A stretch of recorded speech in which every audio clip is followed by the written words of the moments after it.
What is up? Today, I have the pleasure of bringing Scott Kumler on from Phoenix, Arizona, an introvert who relocated to the area, absolutely blew up his business through open houses, then developed one of the most thriving team environments in that same area, and then recently joined the Wolfpack because of all the things that we offer as a collective community. Super excited to bring this one to you. If you are interested in partnering with Scott and myself, both at Carbon Collective and the Wolfpack at EXP, we have co-sponsorship. We can make that happen, and you can have two absolute amazing resources to help you grow your business no matter what you go. We got an introvert and Scott, we got an extrovert and me, so we can meet you wherever you're at and help you grow your business. If you're interested in that, comment below, go to the link, reagentwolfpack.com. But for now, let's bring Scott on and listen to his incredible story about how he has transcended his real estate business over and over and over again through the years, through the differences, through the changes. And let's get to it. What's up? Welcome to another episode of the Wolfpack Way. As I mentioned, we have Scott Kumler from Phoenix, Arizona here. Scott, thanks so much for popping on. Can you start by just giving us a little bit of background about your real estate career, your 30-second elevator speech, just so people kind of know who you are and what you're about, and then we'll dive in. Yeah, for sure. So, so my real estate career actually started in another state. So I'm originally from Illinois, moved down to Arizona about 9 years ago, got into real estate about 8 years ago, about a year after I moved down to Arizona. Started off as a production agent, just kind of did my own production. My wife eventually joined me in real estate as a full-time real estate agent. First 5 years in industry was just kind of us doing our own thing, our own production. And then about 2022, we decided to start growing a team. We grew from about three agents to 55 agents within a couple of years. And here we are now. I love that. So take us back 2017. Here's the deal, right? This is something I hear new agents tell me all the time. And it's like, well, I'm not from here. I can't build a business. So tell me how you scaled your business, the one, lead generation tool that you used, and how you expanded it for immediate success, really. Yeah. So when I first got into real estate, and I think this is important for any real estate agent who's starting out to really grasp and understand, is I was very clear on who I was, and I was honest with myself. And so one of the things I knew, one of the reasons why most people assumed I would fail in real estate, is I'm a huge introvert. So I don't like to just reach out to people. I don't like being around a big community or anything like that. And so because I understood that I was introverted, I knew I wasn't going to want to cold call, expireds, FSBOs, things of that nature. And so what I started doing when I first became a real estate agent is I got clear on my vision. And then I said, okay, what makes the most sense? And so I decided to start doing open houses. And one of the reasons why I decided to start doing open houses was because it allowed people to come to me. I felt more comfortable in that environment because I was face to face with them. And then of course, while I was there, I'd build relationships, build the conversations, and then I can kind of follow up with people afterwards. And because follow-up's still part of the process, I'd already met them, I felt more comfortable. And so that's kind of really where I started. I got very systematic from the early on. I knew that, from my previous job, I used to be in retail management, and I used to work about 60 to 70 hours a week salary.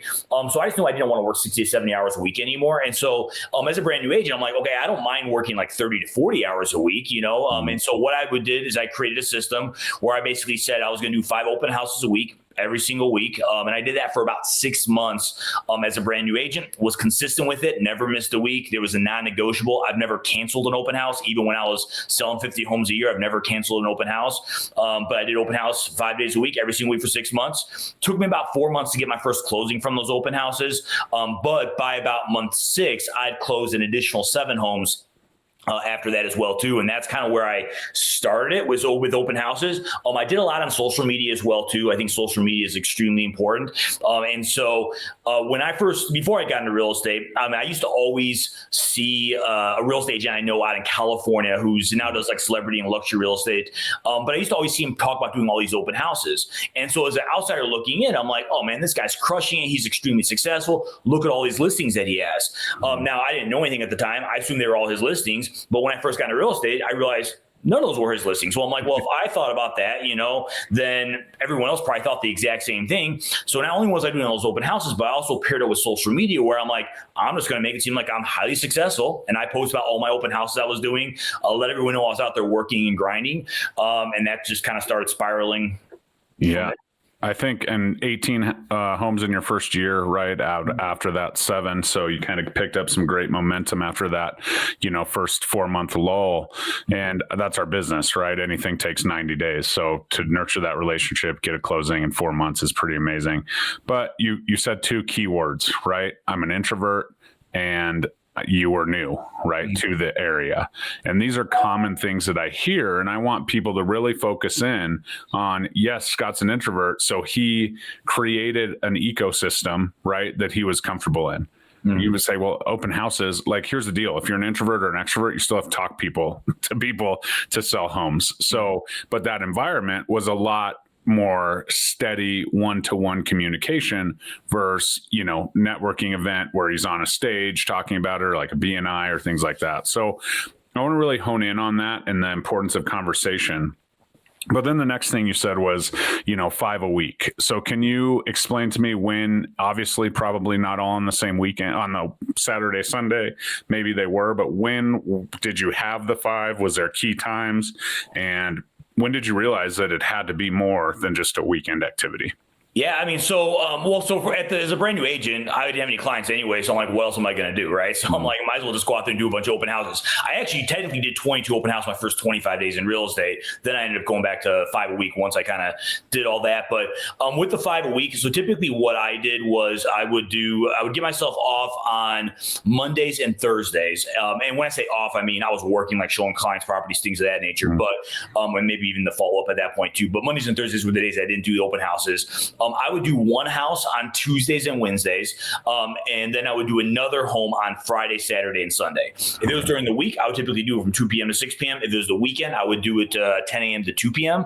But then when I would do it on the weekend, when I would get that schedule with the listing agent, I'd always tell the listing agent, hey, I'm going to be here till 2 o'clock. However, if I don't have any other appointments that come up, I'll stay till 4. And the reason why is because I set up a ton of signs. So I typically put out about 20 plus signs for my open houses, sometimes getting up to like about 50 signs at some locations. And so I'm like, well, I'm putting all these signs anyways. I might as well stay for a couple extra hours and collect more business from it. And so if I don't have anything else that's going on, I might as well stay. But I did like to leave my weekends open after the open house in case I had showings, because eventually once it started getting really busy, then I started getting a ton of showings after those open houses. So sometimes I'd leave my house at 8 a.m. in the morning, wouldn't get back to like 8 p.m. or 9 p.m. at night, after doing all these showings. But then eventually, once I started kind of building some momentum in that first year, then my next year after that, I was able to scale it back to 3 open houses a week. So I did open house every single Friday, Saturday, and Sunday. Then my next year after that, doing that consistently, then my third year, I scaled it back to 2 open houses a week, where I was just doing it Saturdays and Sundays after that, because by this point I had a ton of clients I was working with. So it was hard to maintain a week. So you're doing that on the open houses. You still offer open houses on the listings now that those are coming your way. Do you still do those, or did you still do those when you were mainly in production, not team leading? So with listings, so I'd always find listings within our brokerage. I typically wouldn't hold a lot of my own listings open. Unfortunately, I've always been some big brokerages. Obviously, the NAR rules have changed, so that kind of makes it a little bit tougher. I have hold other listings open for other people's brokerages back before the new NAR rules. But I typically I've been very particular about where I've done open houses. So as far as like the amount of turns, I typically don't like to do open houses with more than 2 turns into the community. I also like 2 main entrances in the community at least. Sometimes I'll do 3 or 4 main entrances in the community. So because of that, I would do them on my own listings if they were in a great location. But as most agents know, typically most homes don't sell via open houses. So the main purpose of that was for me to get buyers. I've done hundreds and hundreds and hundreds of open houses in my career. I've sold 1 home via an open house. It's just the only time I've ever done it, but so you might get lucky and sell a home via an open house. But for me, it was more about getting the buyer leads, when they would come in, and then building that relationship and then converting them into clients. Yeah. And I think that, that metric has a little bit of a misnomer in it, right? You're talking about someone random coming in unrepresented and buying the house, not someone that's agent doesn't want to show them and schedule the showing and comes in, right? That doesn't count as, an open house sale. And I think that's ultimately important, because you were picking the house, right? You were picking the listing. And yes, depending on brokerages and things like that, you have to stay within your brokerage.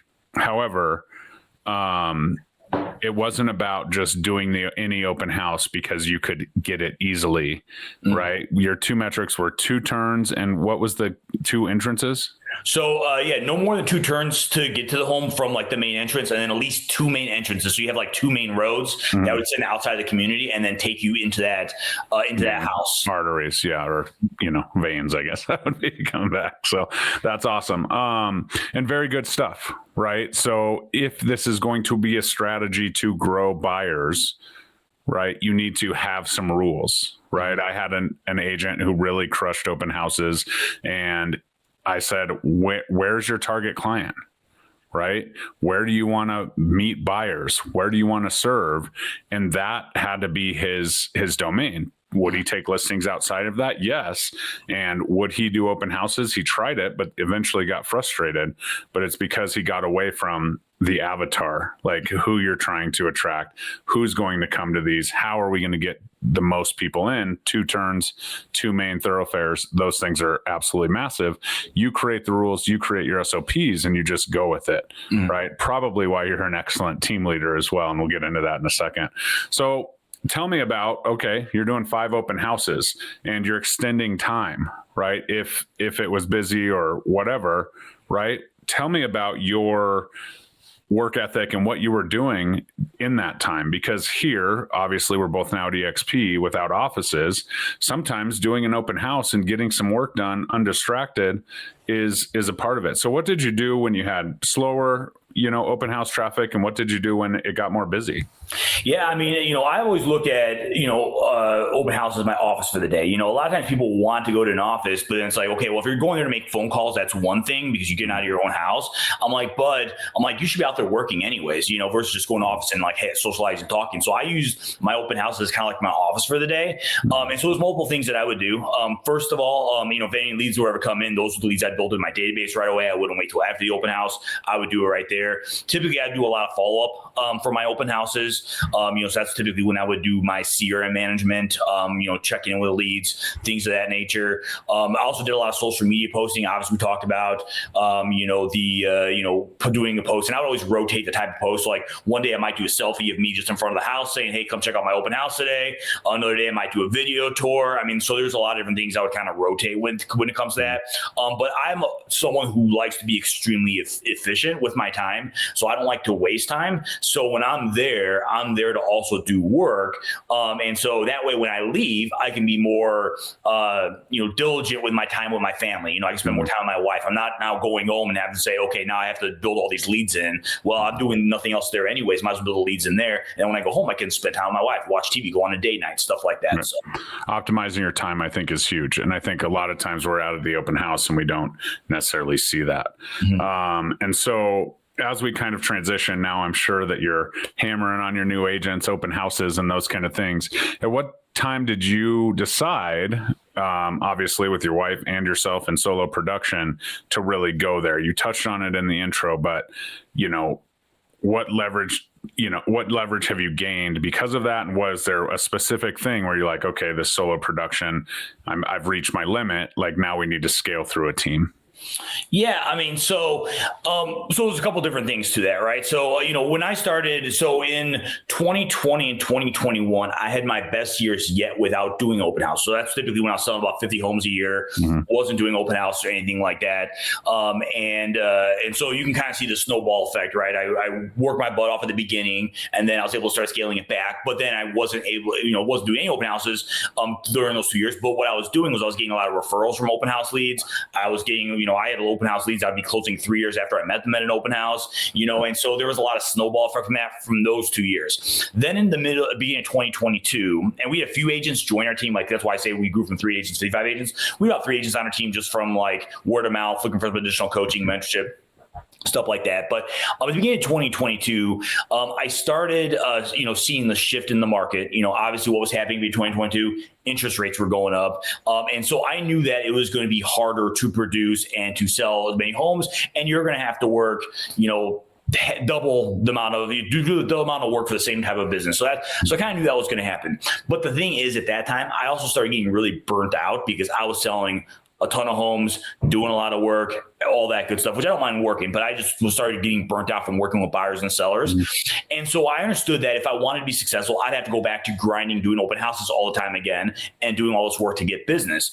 But this is why it's very important to be very clear on who you are and being very understanding with what you're capable and what you're willing to do. At the time, because I'd already done all that, at 2022, I decided I didn't want to go back to doing all that again. And so I'm like, well, instead of me going back and grinding it out like I used to, what I'm going to do is I'm just going to go ahead and bring a bunch of agents on board, and I'm going to teach them everything I know, people that are not burnt out yet, and then have them go out there and just hustle. Because like when I was still doing open houses towards the end, when I was still trying to do an open house here or there, one of the things I started noticing is that I wasn't converting any open house leads anymore. I was getting a ton of traffic in, but I wasn't converting them. One of the reasons why I wasn't converting them is I wasn't really trying and my heart wasn't in it anymore, right? So you have to be very consistent, whatever activity. It could be open house, it could be calling expires, it could be calling FISBOs. You have to be very passionate about what you're doing, and you have to be motivated. And at the time, I started realizing my motivation for working with buyers and sellers was starting to dwindle. So I didn't want to go through the motions and do all these open houses and say, oh, look, all these open houses I'm doing, and not get any business from it because I was burnt out. So I'm like, let me go ahead and just bring a bunch of agents on board, teach them everything I know, and then, have them go out there and perform the activities because they were still motivated. They were new. They hadn't had the success that I had, so I could help more people. So that's what my passion is now. My passion is actually coaching agents and helping other agents, have that type of success, because I love when our agents make money themselves and kind of change their own family's lives. Yeah. And that's awesome. So, super productive team leader, realized that obviously a lot of self-reflection, but it came from the grind, right? It came from 5 open houses a week for that first year, and then 3 open houses, and then whatever that step down was. And then it was like, okay, now you're going to bear the fruits of the labor, right? That 3 years of hard work, you built the sphere. You didn't rest on your laurels and just say, oh, I'm just going to keep doing open houses, because that's at the heart of it. It's transactional, and you need to be relational. So that's a great kind of timeline of exactly what it can be. And then you got to the point where you're like, okay, these referrals are kicking. All these people that I just helped, they're sending me people, and these old leads that are starting to, kick and be produced, be ready to go buy a house, qualified, whatever that is. And so then you're like, okay, now what? 2022, the market changes a little bit. The life, of realtors changed a ton during that time, from constant just like receiving everything and, everything coming in automatically. And then all of a sudden the market cooled a little bit because of interest rates, and you went down the coaching route. So a ton of respect for just knowing that, seeing that skill set, and, leading people now. Now we both obviously lead people. We coach agents and we help, and we'll talk about EXP in a second. But the fact that now you don't have to be, limited to Phoenix to help people replicate what you've done is a huge thing. So if you're interested, you're watching this and you'd like to partner, you can actually partner with both of us through co-sponsorship and have 2 very different skill set coaches to help you out. If you do want to do that, reagentwolfpack.com, or click the link below, mention Scott Kumler's name, and we'll make sure we get there. So let's talk about the explosion, the growth of the team, right? 3 agents to 55 agents. 3 agents were kind of natural. How did 55 happen? How did you get to that number and that scale? Because in a short amount of time, that's pretty impressive. Yeah. So I will tell you this. This actually kind of gets a little bit of the EXP thing as well too. It's important as a team leader to leverage as much as you can other people's skill sets. And so when, like, a lot of times I see so many team leaders that like want to do it on their own, or they create the train themselves or whatever that may be. And they don't leverage other people. And then it makes it a lot harder for them to grow. And so I was very fortunate. When I actually first got into real estate, I actually joined a team without knowing I was joining a team. And so we're talking to a bunch of different brokers. I had talked to 8 different brokers at the time. And then all of a sudden, out of nowhere, some random guy sends me a video text message wanting to meet because I'm fresh new out of school and they want to talk about it. I'm like, okay, who's this weird guy sending me a video text message? I'm like, well, let me go ahead and meet them because it's something different. Let me go ahead and check it out. That video text message, that guy actually was a recruiter for a guy named Joshua Smith. And I thought Joshua Smith and then Revistal was the brand, was actually a brokerage. I had no idea that they were actually a team, and I never looked at myself as joining a team. I always thought of myself as a team leader. And so I ended up joining what I thought was a brokerage, which happened to be Joshua Smith's team. And by far, it's been the best decision I've ever made in my life. Joshua Smith, who's a top producing agent, sold over 7,000 homes himself, done things at a very high level, has this amazing training university that all of our agents can plug into. So what that allowed me to do is, as I was on his team, I actually started growing a team within his team. Now, they didn't give leads like people normally think of a team as like teams that give leads and stuff like that. All he really did was have the systems, and he gave TC help and some other help as well too. But he's had systems in place, training university, and said, hey, agents, go out there and do it on your own. Well, I took what his systems were, and then I created more of a team structure within a structure. So I didn't have to go ahead and create the training myself. I didn't have to go ahead and do any of that work. He had already done it at a very high level. His training's better than mine. I sold 18 homes my first year. Josh, via open houses, Josh sold 48 homes his first year via open houses. Who's a better open house trainer, me or Josh? Probably Josh, because he sold 48 homes his first year, right? So I was able to plug all my agents into his training when I was growing the team. And then what I did was I just kind of created the system and the structure around that. And so what most of my role was at that point was having high level conversations of like, whether it's lead sources, referral companies, stuff like that. And then basically just recruiting and doing more of a one-on-one training and stuff. And that's important, right? Because Josh did have some success with open houses. He also had some success in other areas. So that partnership allows your agents to, on this team, plug into different pathways to success. Because maybe someone who's an extrovert isn't going to love the open houses, or maybe they're a single parent and they don't have that prime time, weekend open or whatever. And there's other routes and other methods within that through leveraging other people, other team leaders, other coaches under the Joshua Smith tree, those kind of things. And if you're in those ecosystems, you can easily make those connections, which is paramount to the culture of the Wolfpack and everything that we've done, as well at the revenue share level. So let's go into a little bit of top producers, because there's been hundreds of top producers, thousands of top producers, because that's what it is, right? You sell real estate, you're on the hamster wheel, and then all of a sudden people start knocking, like, when are you going to start a team? Are you going to start your own brokerage? So why do you think that top producers who try to build teams sometimes, and maybe more often than not, fail? And, is it a misunderstanding of leadership, accountability, structure? What do you think the number one problem is, and the difference between a failure, of a top producer to go that route and somebody who's successful? I do think structure is a huge important factor of that, and then systems. I think as top producers, you get very big egos, where you basically say, I need to do it on my own, or I need to be the one that trains all my agents, or I need to do this. And then there's a lot that has to do with like delegation as well too, and so you have to be able to delegate things out. And that also includes some of the coaching. And so, I feel like that a lot of top producers that try to become team leaders, they don't have the systems in place and the leverage to then allow them to go out there and grow the team. And then what ends up happening is two things happen.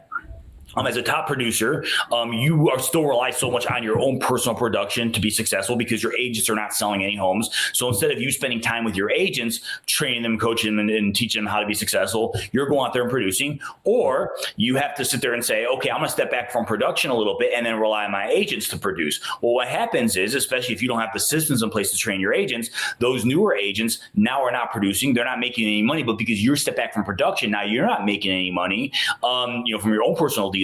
And then you basically go broke and decide, okay, this team's not worth it. I'm not going to run my own team anymore. And they eventually get out of that business, right, as far as growing a team. And so that's why it's important that you have the correct systems in place that you can plug your agents into, which still allows you to produce if you want to. Like if I wanted to be in production, I could. It allows you systems to produce, but then also your agents are taken care of and they get the right type of training. So to me, I've always had a super, like low ego, like no, like I'm not egotistical or anything like that. So somebody like me, like, hey, I'm going to use all the resources I have, and then I make sure, myself, and I don't care about splits, I don't care about any financial or anything like that. I'm like, how do I partner with some of the top people in the industry that I can give my agents the best access possible? And that's kind of why we partner with Josh, now we partner with Mike, because it's like I'm partnering with some of the top people that can help our agents grow even further. Yeah, I think that's pretty incredible, and also incredible that Josh had that organization outside of a revenue share cloud-based model. But as you kind of jumped into it, you saw immediately, okay, I'm good at this, and I can speak to this, and I also have access to Joshua Smith's training and all of those. Joshua Smith has been on the channel. If you want to go check out his video, it's a couple weeks ago. But if we're talking about this, right? In from 23 to 24, right? Your numbers are absolutely insane. Mm-hmm. And you're telling me that it's because it wasn't just Scott and your wife blowing it up. It was because of that partnership that you didn't even know that you made that choice that you said was the best choice of your career, right? To do that. And it's only scaled from there, obviously, with Joshua and, moving over to the Wolfpack. But tell me a little bit about 23 to 24, 88% transaction growth and 147% volume growth. That's not just like making it as a team leader. That's like changing the game. Mm-hmm. So how did you develop a system to make sure those agents plugged in to someone else, even though they were walking in your office and talking to you about joining? And then you're like, okay, well, here's what I'm good at, but go check this out.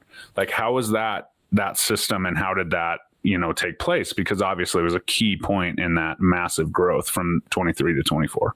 Yeah, so first of all, I'm obsessive. So my goal is always to get better every single day. And, to me, it's like, how do I plug every single hole? So, like what we were a few years ago is a lot different than we are today. And so every single day, it's like, how do I get better? How do I get better? How do I get better? And obsessive. I'm a super analytical guy too. So like, to me, like if I were not to do more transactions the previous year, like that probably made me so upset. So it's like, not even the money aside, not commission, like that's not really a big deal. I'm super competitive when it comes to that. So I'm just obsessive all the time. So what I did was I basically kind of created a system where we try to plug every single hole possible. And so like, for example, one of the things that we've done a lot better recently in the last year and a half or so is we got our onboarding process to improve, So for example, like with onboarding, like we make sure now that we're very structured. So when a new agent comes on board, we get them going right away. We have the exact step-by-step every single day, what they have to do, take them through all the training. But then on top of that, we also have, because one of the things we started realizing up front was when we put people through our training videos, like for example, Josh's training videos, people would tell me they would watch them, and then they'd ask me questions that they should have learned in these videos, right? And so you start realizing, are people really watching these videos? Like, for example, our buyer consultation training, right? Mm-hmm. Everyone watch a buyer consultation training video. The next thing you know, they got to do a buyer consultation, and they don't know what to do, And so one of the things that we started doing was we started pairing his training videos, but we also started pairing it with activities. So meaning that, like, when they would watch the buyer consultation training video, they had to role play the buyer consultation training with my sales manager. Same thing with the listing presentation. The listing presentation, then you have to role play the listing presentation with my sales manager. When we get into some of the mindset stuff, Josh has a lot of mindset training videos, and then there's also sheets that you fill out. Like the I forget the exact names, like the vision board document, all that stuff. And then we would have our agents on the training would specifically say, okay, complete this document, and then email me the document showing it's complete, And so we start putting activities along the way too, to kind of prepare our agents to make sure they're doing it. Now, obviously as a traditional team, we do provide leads to our agents. So we kind of use that ability to provide leads as kind of like that, or that onboarding process is a way to test people as they're going through it. So to determine that once we are ready to start getting leads, they're prepared, ready to go, and ready to rock and roll. Yeah. And I think that that's absolutely key. And I think, let me just ask you this question. If the Wolfpack model was like it was, and Josh was over here, when you first started, do you think that would have been a positive move for you to go revenue share plus team build, or did you need to go through the process to develop that, close-knit accountability with a team before, seeing this opportunity as we kind of talk about the EXP move? Yeah, I mean, so obviously as a new agent, I didn't know what EXP was. I mean, obviously the benefits just from people talking to me about it, sound very appealing. So as a new agent, what would I have thought of? I mean, I don't know, but, I think that the ability to leverage and grow is very important to me. And so as an opportunity when it comes to EXP, like if, for example, if Josh was with EXP at that point and his team was recruiting me there, I probably would have joined because you wouldn't have even known. I wouldn't even known, right? I'd been like, yeah, I love the training. I interviewed with a different brokerage at that time. And the other brokerage that I interviewed with, they told me, and I'm not going to name the brokerage name, but they told me at the time that if I wanted to be successful in real estate, I have to cold call expired listings. Yep. And I'm like, well, that sounds absolutely horrible. I'm like, I hate to cold call expired listings. Well, when I interviewed with Josh's recruiter at the time, he didn't talk about that. He talked about Josh being one of the top coaches in the country, but he also talked about doing videos, he actually talked about YouTube and doing like reviews of restaurants and things of that nature and doing videos and stuff like that. I'm like, well, that sounds more new age, sounds more in line. And on top of that, the splits were better than what I was with this other brokerage I thought had the best training in the world. So to me, as a new agent, it was all about training. I didn't really care about splits, other than the fact I didn't think I wanted to be on team splits, but I'm like, I just wanted the best training available because I knew nothing. Real estate school doesn't teach you how to be successful in real estate. So that's all I really wanted as a new agent. Yeah, I think people join people, right, at the end of the day. And that's essentially what you're saying here with Josh. So if you're a top producer that's out there listening to this video, what is one thing that you would have done a little bit differently, or one thing that you absolutely didn't know you needed at that time of transition? So it goes back to the onboarding. As a brand new team, I didn't have my onboarding as dialed in as I do now. Now, obviously, when you're doing it, you start to find holes. So I just went ahead and did it. I will say the other thing that I probably would have done differently is I overthought growing a team. And so, like I said, I had a few agents join my team before I really started putting focus on it. But it took me about 2 to 3 years to really start putting focus on it when I should have been growing the team quicker. And so I think for me, it was just overthinking the team building aspect of it. But once I started doing it, it wasn't as hard as people make it out to be because I had the right leverage in place. So that's probably the one thing is I probably wish I would have grown my team quicker or earlier in my career. Right. So look out for leverage and develop systems immediately. Right. And I think, like you said, the people that really struggle, it's because they have to keep doing the production and they don't have time to build that system out, that accountability out, which, you didn't have to build the whole system, but you did have to build some accountability within the team, which is, pretty incredible. So fast forward, I think this year you moved your team to EXP May 1st, right? That's my anniversary year as well, actually. I remember that from being on your channel. Yeah. What were you seeing in the traditional model that made you realize, or was it just, hey, Joshua's made the move over, let's continue to follow in those footsteps, everything's working, why change it?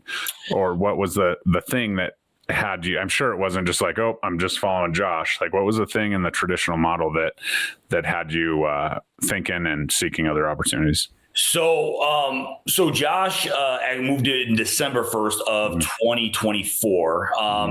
And so he approached me because Josh had about 100 agents on his team, but about 55 of them were my agents, So when he's moving over, he obviously wanted a buy-in for me. So I'm one of the first persons he talked to, other than his director of operations, that said, hey, I'm thinking about making this move.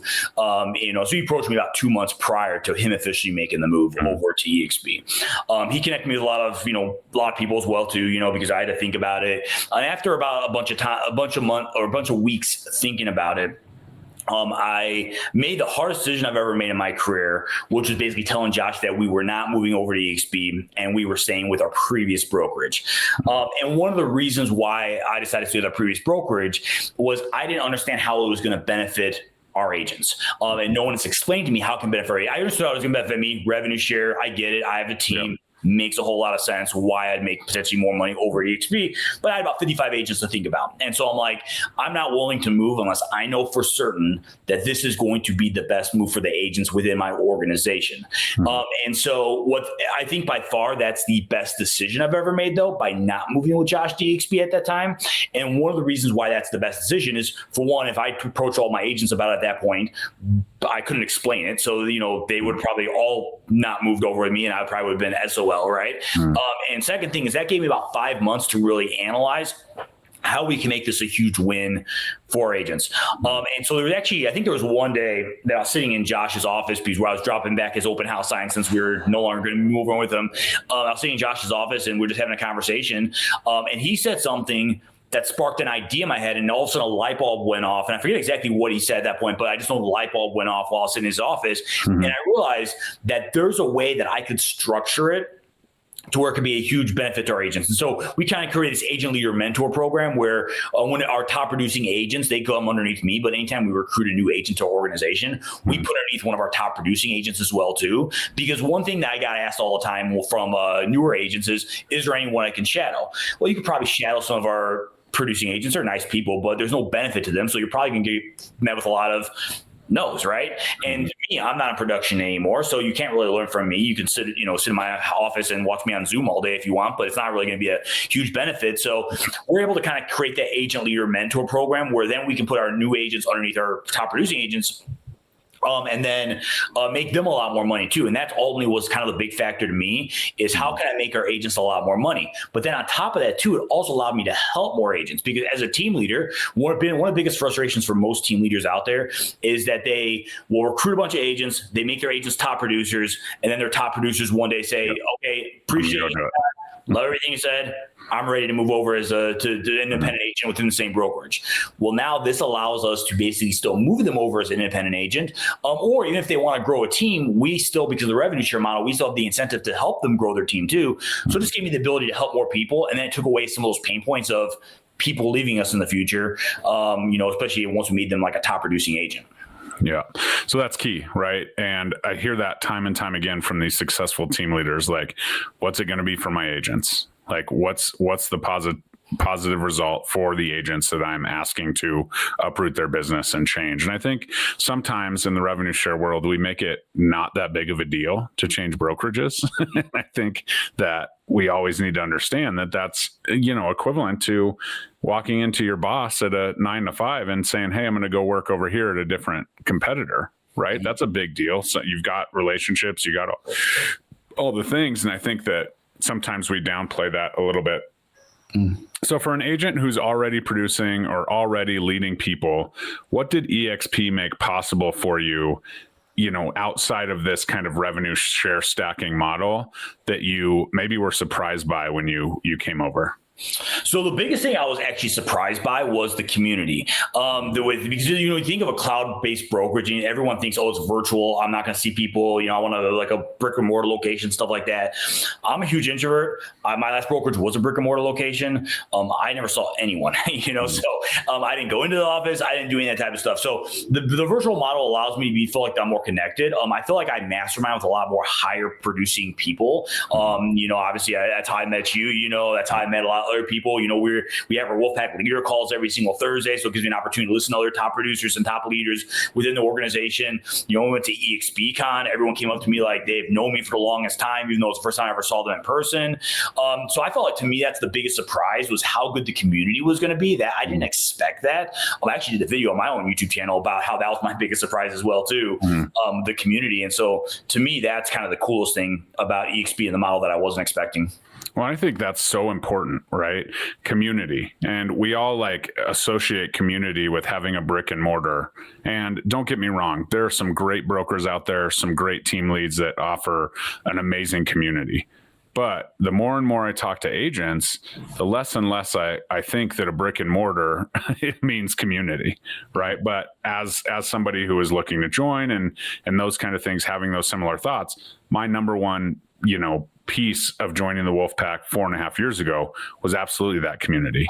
And the lack of geographical restriction, I think, is the way that community thrives, right? You guys do a good job in Phoenix. You and Josh, Armando are all kind of in that area, and kind of share because of the common leadership. But that's not normal in a traditional brokerage model, right? It's not normal. That's like, yeah, come on, you can shadow me, you can do whatever. There are specific people that are like that, but more often than not, it's not necessarily like that. So the ability to network and grow with people that aren't necessarily, in your market, I think opens the door for that, and then allows us on the back end to be like, okay, like we're thinking abundantly over here. Like we can work with this other agent who's in this market, who's not in my organization, in that same realm. So certainly huge pieces of the EXP model. So I think ultimately that piece of where you were at, right? Production and that self-reflection.